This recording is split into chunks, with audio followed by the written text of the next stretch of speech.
Well, we are back, everybody, with another great edition of the 19th Hole Podcast for golfers. Got a great show for you today.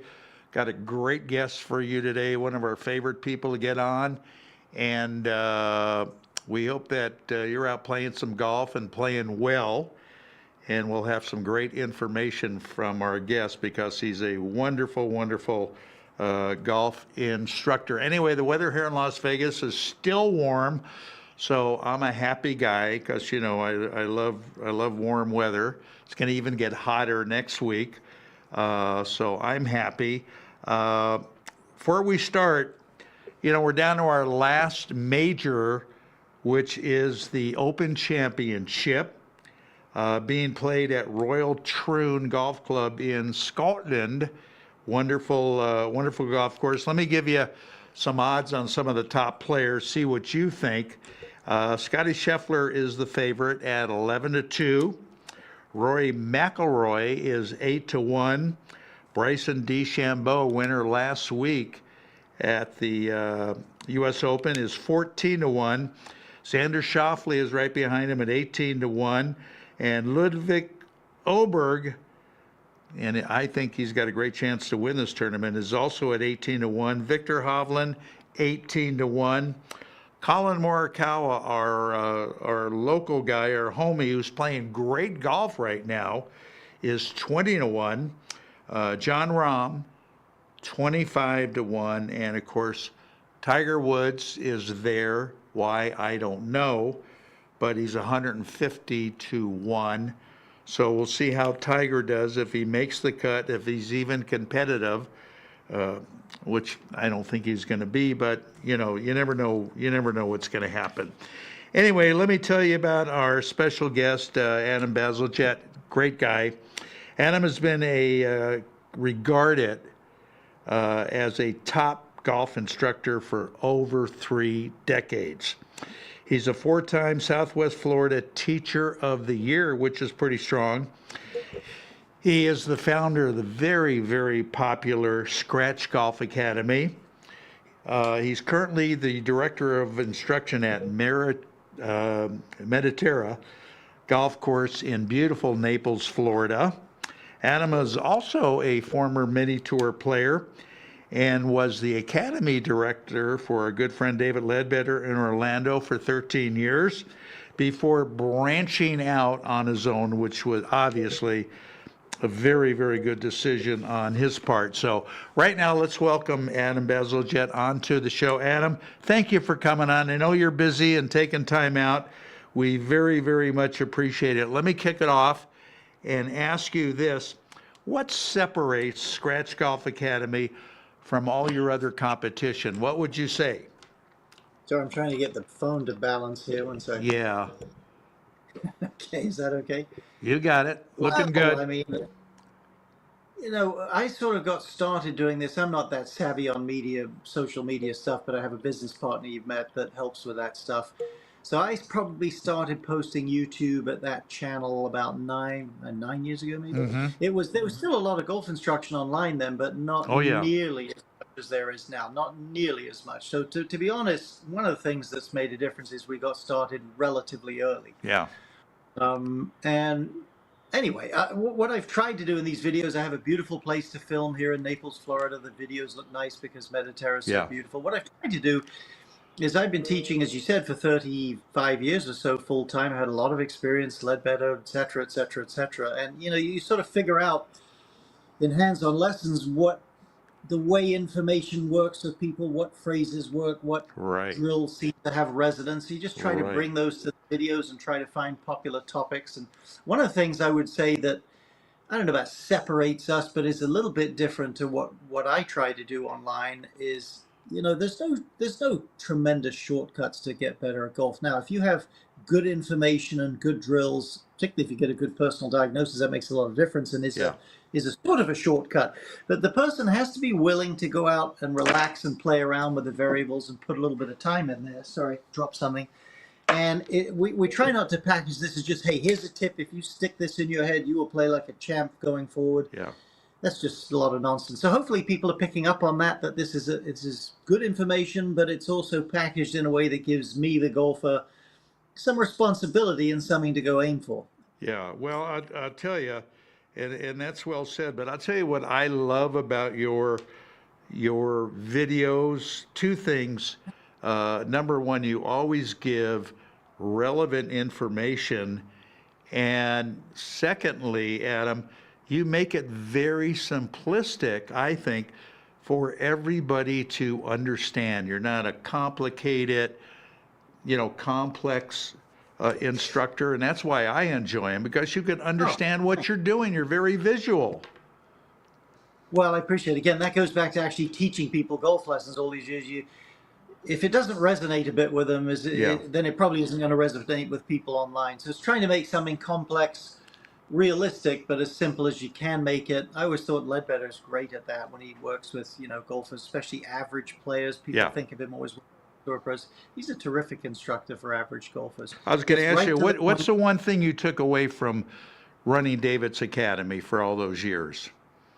Well, from the time I was around David, I was lucky when I first went to work for David. There was only one academy, and that was Orlando. So the training was be David's, you know, assistant in terms of whatever you do. So you got a lot of personal time with David himself. I had known David years before because I'd taken lessons from him before he was well known. But Right. all that to say, I spent a lot of time around David himself and have in subsequent years. And I think David is a tremendous cause and effect diagnoser. I remember he was doing a golf school here at Mediterra, and we walked up and we're looking at the guys in the line, the guys and the gals, and there's a guy who taught quite a bit, and I said, well, I'm trying to do this and that, and I forget what he said, but it was something to the effect of, look, I'm telling you, with this guy's this and that, he's not going to be able to do that, but if you get this and this to happen, he's going to at least be able to get that to happen. So let's make, very, Yeah. very quick. And I think David's cause and effect is so strong. And even though David is a creative guy when he gives golf lessons, he's not just a meat and potatoes guy. Right. His theme is so solid, he sticks with it. I remember Butch Harmon say, I don't know Butch Harmon, obviously I'm a big fan of Butch Harmon's, but I remember him saying he took a golf lesson from, it was the cover of Golf Digest, and they put, I think of his name, he's very popular online, teaches Matthew Wolf. Who would that be? Do you know who I mean? You'd know it if I said the name, but anyway. They were going to rank this guy in the top 20, so they said, why don't we do a Golf Digest cover? We'll have this guy give Harmon a lesson, and we'll have Harmon comment on it. Might be interesting. Of course, it was interesting. But I remember the thing Butch Harmon said, you'd know the guy's name if I said it. Matthew Wolf, he teaches a few tour players, big spread the knees guy, hits it a long way. Anyway, but I remember what Butch Harmon said was, what I most liked about the lesson was that early on he decided this is what you need to work on. And he said, we tried some things, but we never left that theme. He stuck with it until he just wasn't running around. So good cause and effect, clear ideas, then you can stay on track even if you're creative. Right. You know what I like about Butch too? That he said most people will go out, for a warm-up routine, whatever, and he prescribes, tells people, don't work on what you're bad as much as you should work on at what you're good at to improve that. And I thought that was very interesting. I think it's very good. Yeah, very good. Yeah. I remember a guy that back in the mid-1980s, I had come over from England and I was working at this club in Orlando when I was taking lessons from David, actually. I was playing the mini tours. Mm-hmm. In those days, they didn't have all the, all the big tours and all that stuff. So there was this one guy, he's a little bit older than me, a little bit better. He'd gotten his tour card. So whenever he'd come back after 2-3 weeks to Central Florida to hit balls and stay for a week, I'd always pick his brain. And because I was kind of the young guy, he'd let me do it. But I remember he came back and he said, I got paired with Bruce Litsky on the Saturday or whatever it was in Houston. Remember Bruce, the late Bruce Litsky? Yeah. Known for his fade, a very successful player, by the way. Yeah, oh yeah. And he said, it was a lesson to me because he said Bruce shot 2 under, so he played pretty well. He said, but he attacked the holes that fit his shot shape, and on the ones that didn't, he played his shot shape and just made pars. And you could tell with certain wind angles, he'd be a little more aggressive, but he didn't get away from what he did well, and it was plenty to get him round in 2-3 under. He knew his own game, and so it kind of relates to what Butch is saying. Play to your strengths a bit. Exactly. That's unless you're he Tiger was a very Woods in good his player. heyday, you're always going to have weaknesses. Oh, sure. Sam Speed or Tiger Woods, so you kind of avoid them a bit. Everybody does. By the way, what did you think about the Open? I assume you watched a little bit of it, and I got to watch some of it. I got to watch some. I didn't watch the lot. I was out with some people. I didn't get to see much of the last yeah, 4 or 5 holes.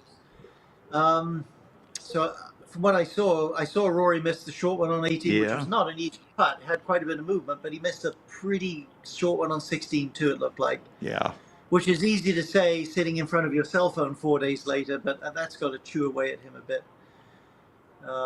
He's had, what has he had? 6, 7 top 5 finishes in majors in the last 5, yeah, 6 years. yeah, And a couple of seconds, that's another second. yeah. That's tough after a while. I mean, because you don't stay young forever, and all of a sudden, hopefully not, but at some point you just stop being in the top 5, and Yeah. if you don't take advantage of some of those, it's difficult. I noticed he took a couple of weeks off here, so Yep. tough. It's tough for him. It's tough, and those It greens. does seem like with him it comes down to putting a bit, though. Yes. When he's not. I mean, now he did make a few putts earlier Yes, in he that did. round, but anyway, whatever. He's great, and we wish him the best. Well, I really think Donald Ross would be turning over in his grave to see the green speed that those greens were playing at. They weren't built to roll at a 13 or No, they're 14. not built for that. They were more built, to roll at a 7 or 8. And Absolutely. I saw so many lip outs. It was so frustrating for these guys Yeah. that hit really good putts that they thought was in, but whoop, just broke off at the last second. And not just good putts. Sometimes a good iron shot, it would be 15 feet away, Right. and roll a bit, Correct. stop, and then roll. Yeah. I saw some interesting images, pictures, photographs of Pinehurst back in the 30s and 40s, and they're not nearly as high, those greens there. Yeah. And what they think happened was probably in the 60s to the 2000s. It was such a habit to top dress greens and top dress greens.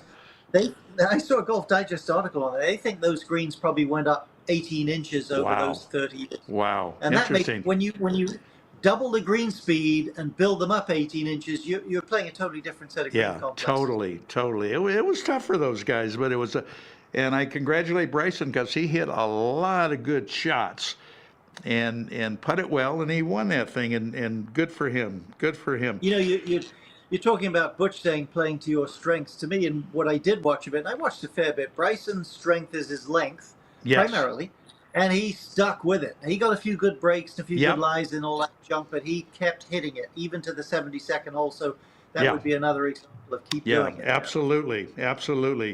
Adam, why do you think there are not more left-handed golfers, even on tour, when they say the old saying is that golf is really a left-handed game? I don't know that I really believe it's a left-handed game, but, what do I know? I mean, Nick Price was left-handed, by the way. Yeah. There's been a few like that, the right-handed players. Ben Hogan, I've read, says he wishes he has 2 right hands to hit it with. Johnny Miller is very much a left-hand sort of leads kind of a guy, even though he's right-handed. Yeah. I just think, when I give golf lessons, I'm 1 out of 25 people's left-handed. It seems like I'm making a number up, so that would lead you to believe 1 out of 25 or 30 tour players is left-handed. It's probably not even that many, though, is it? Yeah, no. I don't know. Is it more difficult to teach somebody that's left-handed as opposed to right-handed? Because, like you say, I'm sure It the is for vast me. majority of your students are right-handed. For me, it is a little more difficult to teach left-handers. My eye's not quite as used to it. Moving them around isn't quite as comfortable. So I think hopefully no left-handed students hear this podcast, but I think that could be a factor. Yeah. Okay. All right. Every golfer that I know, and I'm sure you know, wants to hit the ball longer. What do golfers need to do to accomplish that other than swinging out of their shoes, Adam? Well, I think there's probably 2 areas I would say, and speed training can be helpful, but I think one area is, can they store enough power going back? Is their backswing long enough, not long in a collapsed, crappy way, but long enough with space, a decent amount of Yeah. wrist hinge, a bit of extension and pivot. You need some time to build speed coming down. If you're Right. Tony Finau, that's all good and well, but most people aren't Tony Finau. They're not 6'4" with cat-like reflexes. So I think number one is, can you store energy in the backswing sufficiently? That could involve letting your left heel and knee raise. Number two, can you, unlike most people, can you continue to store it a little bit as you start down? I was at a seminar with Jim McLean a few years ago. He was speaking and I'm listening. He's always interesting to listen to. I've listened to him many times. Yeah. And he said there's only 4 things. We've filmed every player that ever played at Doral. He was still there in the tournament. And he said, now face on down the line with an iron on the range. And we look at them all. He said, so I've got a library of maybe 1,400 players in the last 20 years that have played this tournament. He said 2 things that 100% of them do. Number one, in 100%, I don't know if you can see my backswing here. In 100% of cases, the downswing is always narrower than the backswing, and noticeably so. And in 100% of cases with an iron, the handle's ahead of the hands at impact, or shafts facing forward. Every great player continues to store energy coming down by sequence and loading. It doesn't have to be Sergio. Many golfers get wider and thrust their arms. So if you can store more energy going back, and you can continue to store it a bit starting down, you should be able to hit it reasonably far. Yeah, yeah. No, that's very, very, and of course helping it, hitting it, in the middle of the face also, helps too a great deal. But that's, it's going to help probably more than the first 2, but we'll sort of assume that a little bit. Yeah, I was going to say, and sometimes not just hitting it in the middle of the face, not hitting it with a glancing hit. True, very true. Yeah. Very so that's, true. Now we're at 4. We got 4. Big swing, great sequence. Middle of face exactly. Oh, it's simple. It's simple. Come on, you can't do that. Exactly. All right, Adam. I'll tell you what. We got to step away, take a short break, and when we come back, we'll have a lot more with our special guest, Adam Bazalgette. Great guy, great teacher. So stay with us.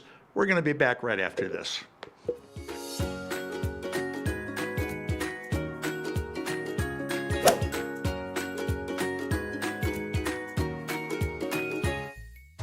Innovation begins at a single point. Elements, each with their unique character. Fire-forged steel creates unprecedented control. Chemistry delivers a touch so soft, combined to create a level of performance previously unimagined. Like magic, the Elixir, the new tour ball from Encore. One of the perks about being in golf media is that I get to try every club ever made. Of course, like most things, some are better than others. I'm here to tell you that I have found unquestionably the absolute best performing set of irons I have ever played, and my scores show it. Let me introduce you to Grindworks, custom fitted irons that are made to fit your game. Grindworks offers players 3 different styles of irons. You can choose muscle back irons, cavity back irons, and even blades, along with some awesome wedges. And when you purchase your clubs, Grindworks lets you choose the type of shaft you want, the type grip you prefer, and even will adjust the loft and lie of your clubs if needed. That's unheard of. So what are you waiting for? Feel the power and experience and performance of these amazing clubs. Simply go to grindworksusa.com or call 281-651-4046 to order. Trust me, your handicap will love you for it.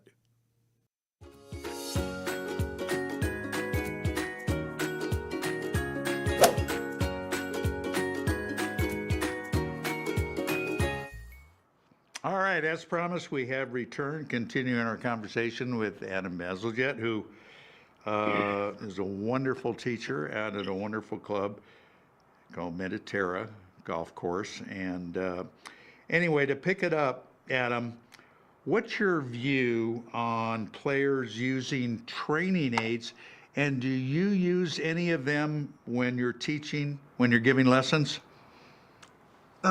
I think they can be good. Some of them are certainly good. You have to get the right one for the right problem, basically. But and I do use them. But that said, and this is a negative statement, but let's throw it out there. I don't see most training aids help people, and there's a reason why I think that's the case. It isn't so much the training aid necessarily.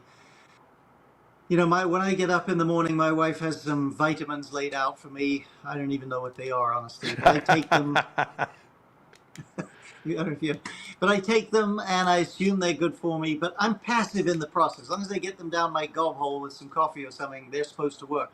And I think people too much take training aids that way. I stick this thing on my arm or whatever it is. Yeah. I hit some shots with it, and now the golf world owes me a better swing. Generally doesn't happen. The way training aids can be helpful for you, let's assume you have a specific issue you're working with, and let's say, perhaps with Right. the help of a teaching pro, you've gotten the appropriate training aid. Now, here's how it could help you. You make some swings and hit some shots with the training aid, paying attention to what you feel. Take the thing off, hit a couple without it, and see if you notice the contrast. Or the whole idea is if your awareness improves, hey, I'm supposed to feel like that, but when I swing, it feels like this. Whatever it is, Right. you'll have helped yourself. I don't think most people do that. They just hit, and they hope it helps. Yeah, exactly. No, I agree. Absolutely, 100%. What In would you fact, one of my draft? favorite ever definitions of practice, a guy I think super highly of, is called Fred Shoemaker, wrote Extraordinary Golf, Extraordinary Putting. He says if when you leave let's say the range, if you have more awareness in a critical area of a critical variable, you've done something. If you've just hit balls and hit some good ones, but your Right, awareness has drained, it doesn't help. right. It doesn't help you. Absolutely right. What would you rather have if you had a choice? Good mechanics or a good solid mental game? What's going to help your students more? I'll tell you, still got to move the ball around. So, I mean, I think, you have to have all of it to be a really good player, but I think solid hit, good mechanics, you can make some mistakes. If you've got a good mind, you can't hit the ball. It's pretty difficult. Yeah, yeah. No, Does that sound is good. reasonable? Yeah, it sounds very reasonable, and I agree with you. Um, what do you tell your students? And there's a lot of talk back and forth on this, as far as developing a good practice routine. So you don't want to have them just go to the range and start banging balls. You got to have a purpose. So what do you encourage your students to do? Well, I think there's probably three things. Number one, know what your patterns, your tendencies are. What are you trying to do? What do you need to do differently in what area of your swing? Not too general. Yeah. I mean, I'm telling you, if you went up to one of Ledbetter's tour pros, I'm sure still, but back in the day, he said to Nick Price or whoever, hey, give me 3 sentences. He'd say, okay, when I struggle, I get the club too much here. And that's why I get this way too much. And then I'm either going to hit it there or do this. So what I'm trying to feel is that so I can get that to happen. It'd be like that. It'd be like 2 sentences. Most people couldn't do that. So you need a coach and some feedback, even if it's not quite as fleshed out as Nick Price, to say, hey, when I get the club here, that's why that happens. So I'm trying to do this and this. So you need to know what you're trying to do, number one. And that's not so much practice. It is, but it's getting some help. Yeah. Number two, you need to know what it feels like to do it the way you want to do it. And that is so important. You get that club in your hand a little bit away from the course, minutes a week even, and get good at the feel.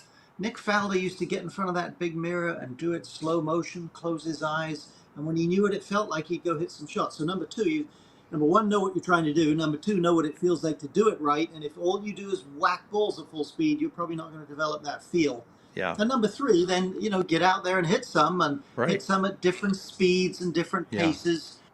And if you do those things, you will make progress, especially if you continue to get some ongoing feedback from the coach you trust. Yeah. True. I mean, it's probably true in business. I don't know anything about business, but if you have a consultant say, hey, this and this are good, but you've got to watch that and that, and then you go to work on those and you have meetings, then you get the consultant back and say, how are we doing? Is it any better? I mean, you would get better, I think. Yeah, you've got to work on it. You can't get it by osmosis. It takes a lot of work if you're serious about getting better.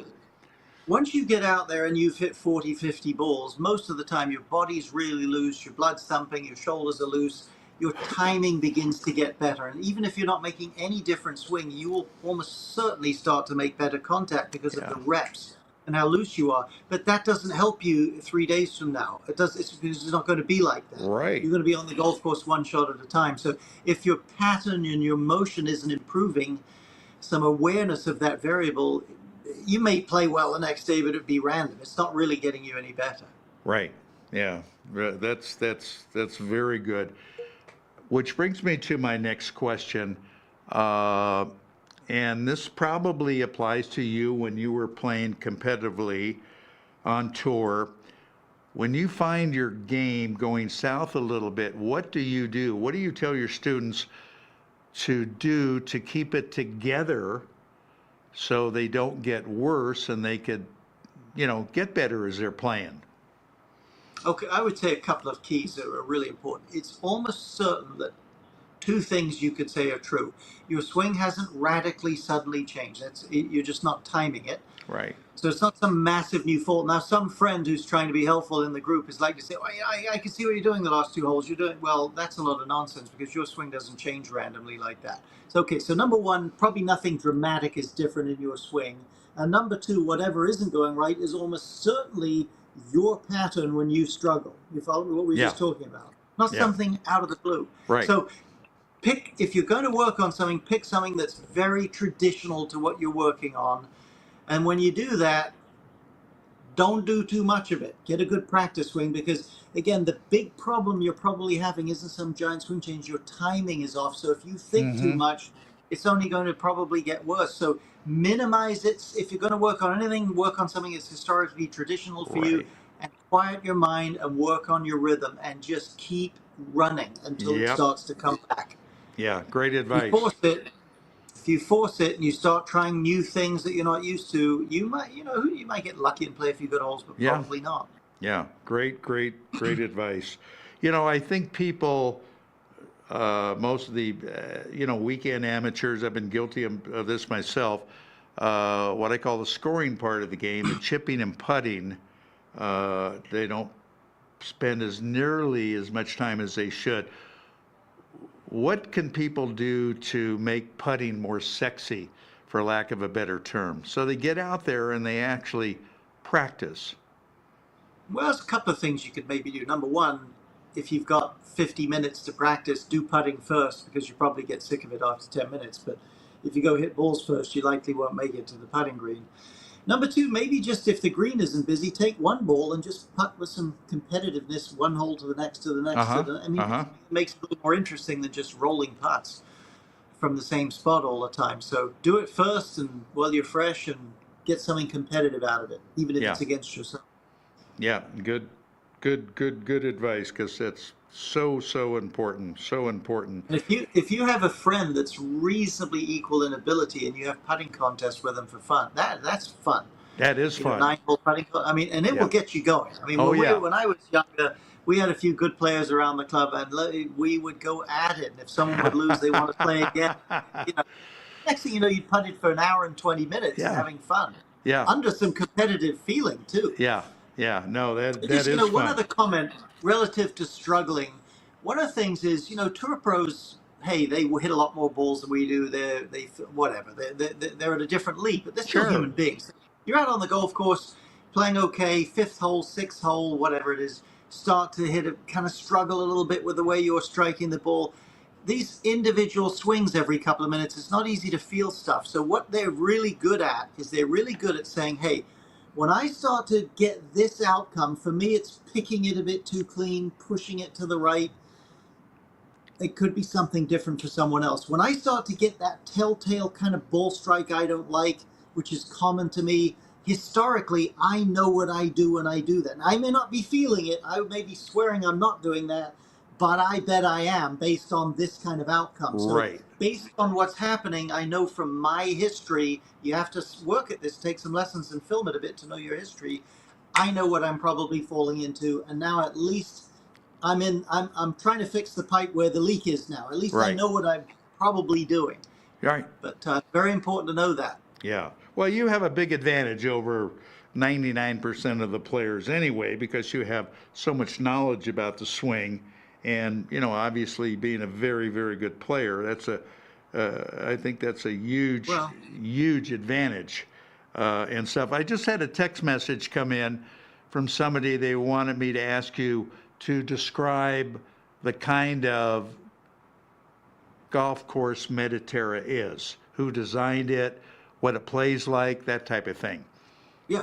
We're in Naples, Florida, Southwest Florida. It's opened in 2000. I think the second course 2002. Tom Fazio designed both golf courses. It's 36 holes, private club. Beautiful golf courses, big budget, great practice range. The South course, the original one, has a little bit more of the Pinehurst feel to the greens, a lot of collection areas, that sort of thing.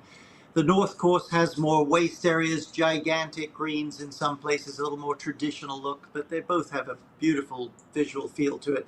And for a real estate development, which most South Florida places are, there's a lot of land out here. So you don't feel really hemmed in by the real estate. Beautiful place, yeah.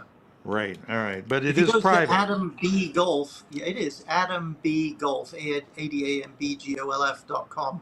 You can always reach out to me there. I'll respond. Maybe it could help you get a tee time here in the summer, or you can come down and we could work on your game or something. If you want more information, just reach out to me there. So people can come to see you for some help, even if they are not members. Oh, sure. Yeah, I have that all the time. And I get out on the road in the summer. I'm going to be, Lord willing, in Washington, D.C., Maryland, Boston, New York, Myrtle Beach, Houston, Chicago in these coming 6-8 weeks. So go to adambgolf.com, and it may well be in your area. And if you want to pop out for a mini school, a half day or something, we'd love to have you. I'll get you some information. Yeah, wow. I wish you'd come to Vegas and help. I know. If there's a place, if you can find a place we can do it, let's do something together. Oh, I'll find a place for you. Trust me, I'll find a place for you.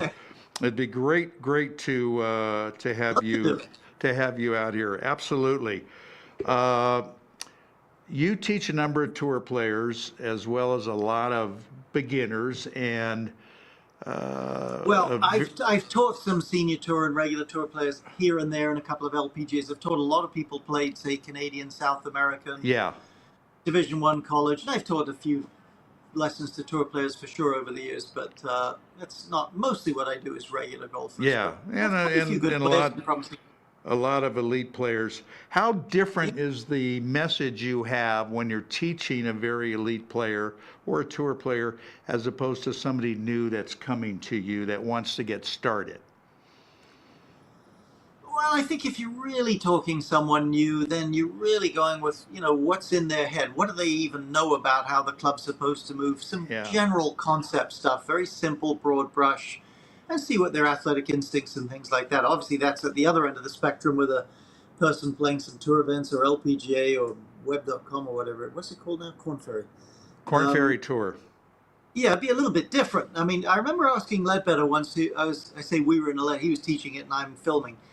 But I said to him afterwards, I don't remember who the player was, I don't think it was a famous player, but I said, what's one of the big differences between teaching someone at this level and more of just an everyday golfer? He said, he said there's probably a number of things you could say. He said, but with this level of player, he said, we're not talking right before they tee off, but if they've come, they can do anything and still hit the ball solidly. So, I mean, you can move a bit more stuff around without collapsing the whole thing, the whole building, so he would be at liberty to do a little bit more. But I think it's still, at the end of the day, trying to figure out what would help, what in their pattern is deficient. Can you explain that to them so they believe it? I've known someone that was around Tiger Woods a fair bit and certainly read some stuff by Tiger. And he's a guy, if he didn't believe in what you're saying, he's not doing it. Right. You have to feel good about this. Yeah, absolutely. Great point. People around. So I think you have to convince people whether it's a tour player or it's a 18 handicap, honestly. Yeah, great point. And once they believe in it, get something simple. And if you've made a good choice, we talked about how good David Ledbetter was with cause and effect. I'm not saying I'm as good as him, but if you made a good choice, it will probably help, whether it's a 0 handicap or a 20 handicap. Yeah, it's so true. That is very, very true. Okay. All right, Adam, we're going to, up against our hard break, we're going to step away again, take another short one, and when we come back, we will finish up with our special guest, Adam Bazalgette. Stay with us. We are back right after this, I promise.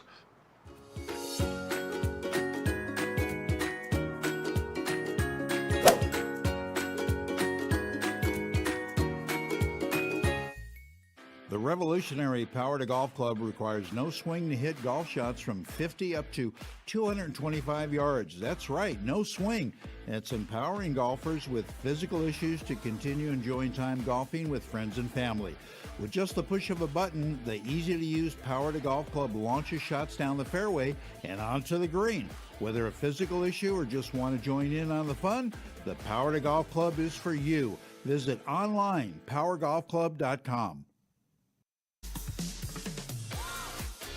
As golfers, we want instant gratification when it comes to a better golf swing and playing better golf. Impossible, you say? Not anymore. Golf Boost Artificial Intelligence, AI, has developed and patented the most advanced swing analysis technology in golf. Simply, the algorithms detect your body position and then analyze your golf swing using their artificial intelligence technology. The AI captures all the relevant data from your swing video and then presents you a personalized lesson. Golf Boost AI is the ultimate swing analysis and virtual instruction system for golfers of all ages and abilities. This sophisticated software takes into consideration your height and build, playing level, and returns the ideal solution for your swing. Bottom line, Golf Boost AI is an incredibly convenient and cost-effective tool for golfers to improve their swing. Go to golfboost.com and check it out. The app is free to download and try. Visit golfboost.com today.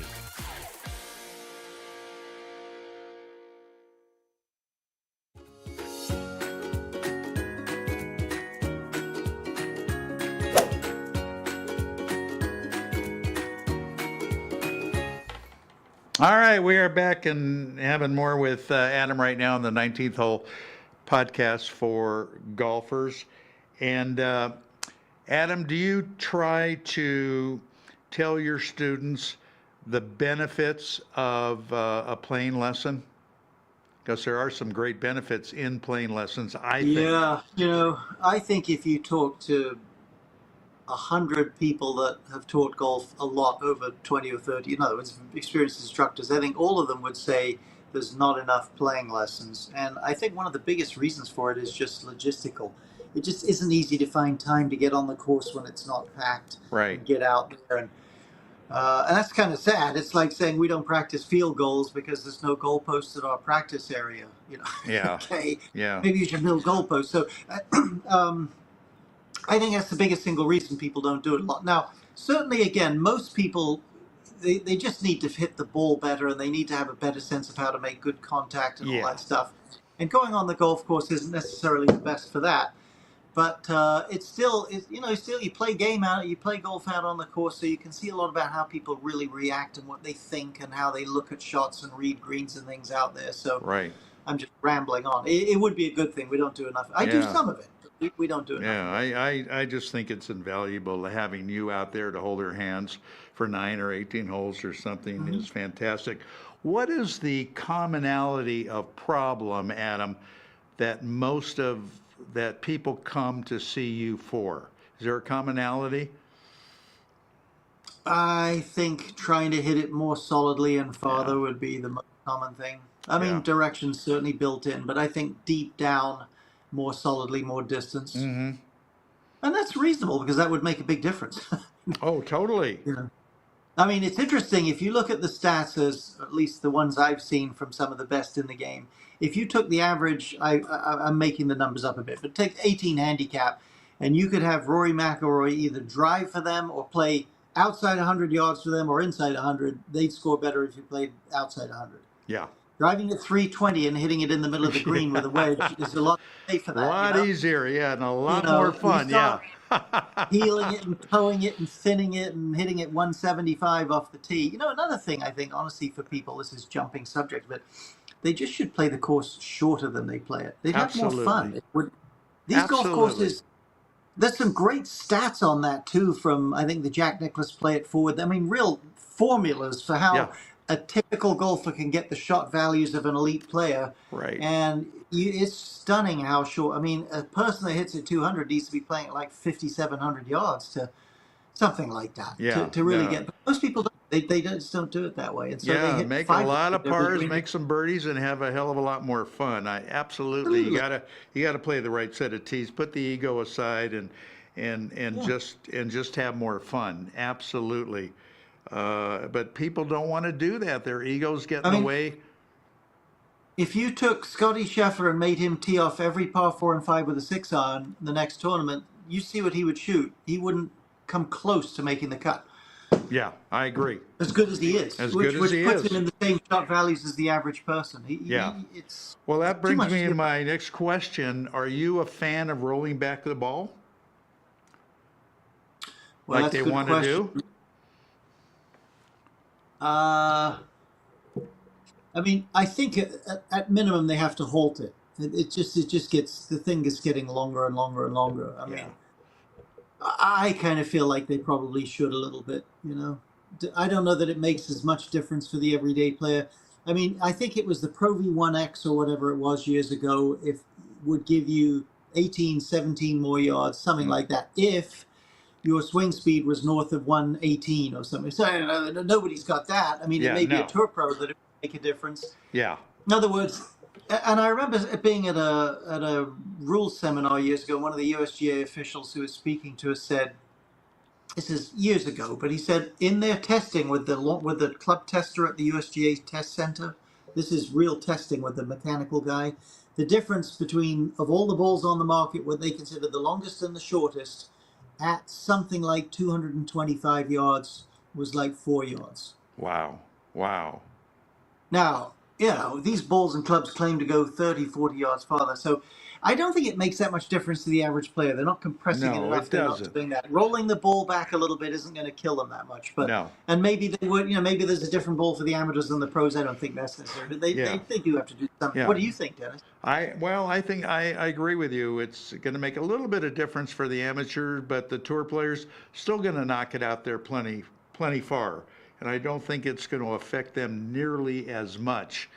I know the ball manufacturers aren't that happy about it, but because they have to change up everything. But you know, we'll see where it goes. We got time. Yeah, It's supposed to take place in a couple of years, so yeah, absolutely. it's not an easy question. It's like, Oh, I know. you know, people often ask me, I'm not a club fitting expert, but I know a little bit, you know, would a longer driver help? Well, it would help you make more speed, but you'd be harder to hit it solidly. So there's always give and Correct. take. And I think with the Absolutely. roll the ball back thing, there's always that. But look at Augusta National, for instance. I mean, the seventh hole, they've put that tee so far back, it's almost getting in the way of other holes. The 13th, they had to buy more property to put the tee back. The Yeah. 11th is like 520 now. They Yep. carved all the trees out. Yeah. I mean, it's just, that's, you know, one of the greatest courses in the world. If this Yeah. keeps up, they won't even be able to play there. You know, I mean, it's I know. just too much. But I keep saying, you know, length is not a killer for these guys. They could play a 9,000-yard golf course. They'd still shoot some good scores. You know Oh, that. sure they would. Yeah, they would. Yeah. I mean, they hit it so, when they're playing well, they hit it so far and Yeah. they still hit it in play. You know, David Ledbetter said something interesting to me years ago, and he was talking about Faldo, I think it was, and hit it, how far you hit it and all these things. He said, look, you know, when Nick was in his heyday, hopefully Nick's not listening to this podcast. I doubt he is listening to me. But when Nick was in his heyday, you know, there was still the wooden woods and the metal shafts. Yeah. And right at the end of his heydays, the metal woods came in. He said, so if you looked at the balls they had then, the size of the club heads, I mean, it wasn't like it was terrible clubs, but you had to be a little bit more reined back when you drove the ball on a consistent basis to keep it in play. Right.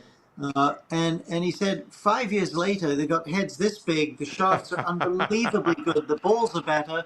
And these young players grew up, you know, the guys that are 27, 8 now, Yeah. they grew up smashing it as hard as they could Yeah. all the time. Right. So they're used to that. The equipment will allow for that. And when they're on their game, they're hitting it very straight with that equipment. And so there's always 10 or 15 guys on their game that week. So like you say, I don't care how long you make the course to some extent, they're firm I know. fairways. They hit it so far. It's just unbelievable. So It's yeah, interesting you say that because this amateur who just turned pro, this Neil Shipley, who won low amateur at the Open, was hitting drives. He was out driving. All of a sudden, I forgot it. Who won the tournament? oh yeah, Bryson. Bryson. He was out driving Bryson on a few holes, you know, measuring distance, and that's incredible.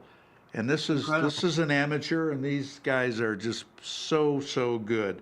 He probably was taking lessons from you, Adam. I wouldn't be surprised. Probably, and I forgot about it. Yeah, Yeah. I forgot to tell you. Anyway, I'm going to let you go. Thank you so much for your time. I know that you're always busy We love having you on. We're gonna try to get you back on sooner than later. And I'm gonna look Great. for a place in Vegas so you could come Let's out do it. and help some people. Yeah. It'd be fun. And if you want to go to adambgolf.com, it's my teaching website. Just reach out, leave a message or a text or something or an email. If you're interested in some of those summer tours, maybe they're Yep. in your location. We're happy to get you some information. Yeah, absolutely. Thank you again and stay well. We'll talk to you soon. Thanks, Dennis. Always good to talk to you. My pleasure. My pleasure. All right, Adam Bazalgette, everybody. Wonderful, wonderful instructor. Anyway, we're going to take our last break, finish up with our golf minute. We'll be right back after this.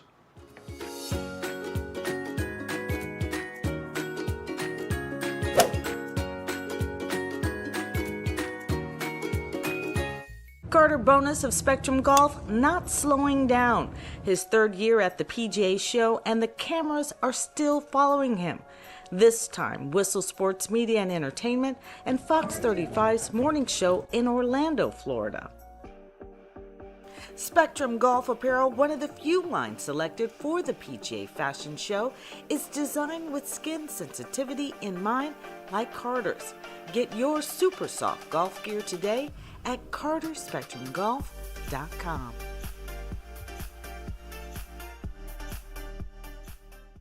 Hi, I'm Dennis Silvers, but I'm not here today to talk to you about golf. I'm here to talk to you about America's favorite pastime, baseball. America's pastime is back and better than ever with a twist you won't believe. Introducing Old Timers Day, a movie coming soon to theaters near you. It is a story detailing the greatest baseball game of all time. Two teams, one chosen by God, one chosen by Satan, with the greatest players of all time, living and deceased, playing alongside each other to determine the fate of mankind. This book, world tour, and movie will help unify the millions of baseball fans around the country and help satisfy the millions of people that have faith and compassion for their fellow man. Who will win this epic game?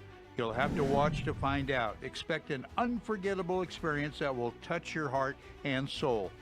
The Good Old Boys is brought to you by the Celestial Baseball Association, who are hitting home runs for God. Old Timers Day, where the spirit of baseball meets the power of faith. Don't miss it. Order your copy of Old Timers Day on Amazon or dpztechnology.com/store. Get this, use promo code OTD20 for an amazing 20% off. Hi everybody, I'm Dennis Silvers for 8 News Now, here with another Golf Minute. I'm with Adam Markman, PGA teaching professional out here at Stallion Mountain Golf Club. Adam, so many people come over the top and they wonder how they could stop it from pulling it left or slicing the ball. Give everybody a tip on what you tell your students. Sure, absolutely. Thanks, Dennis. You know, one thing I recommend players to do is you don't have to necessarily take a driver out to start your round, or on any par 4, for example. Just take a simple 3-wood or a hybrid out, and you want to just swing smooth and easy. You're not trying to kill it. Use the upper portion of your body, your shoulders, because when that happens, you start doing things and getting a little bit too tight at the top, and then when that happens, you're going to be doing this, versus using the lower body and the legs to clear out and hit more square, okay?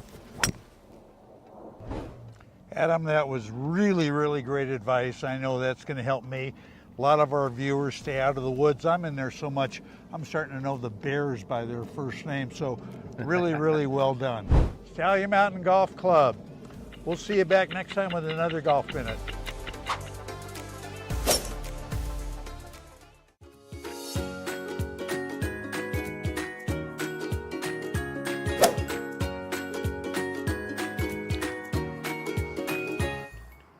All right, welcome back, everybody. Just want to give a shout out to Spectrum Golf. I've got one of their shirts on. It's have a great logo. Their colors are phenomenal. It's the most comfortable golf shirt I have worn. Great material. Go to their website, spectrumgolf.com, and you'll see what I'm talking about. They've got gloves, they got shirts, multitudinous choices. Do yourself a favor and do that. Anyway, that's going to wrap it up for this edition of the 19th Hole Podcast for Golfers. For Adam, I'm Dennis Silvers. Wishing you nothing but fairways and greens. We will see you back, same place, same time next week. So long, everybody.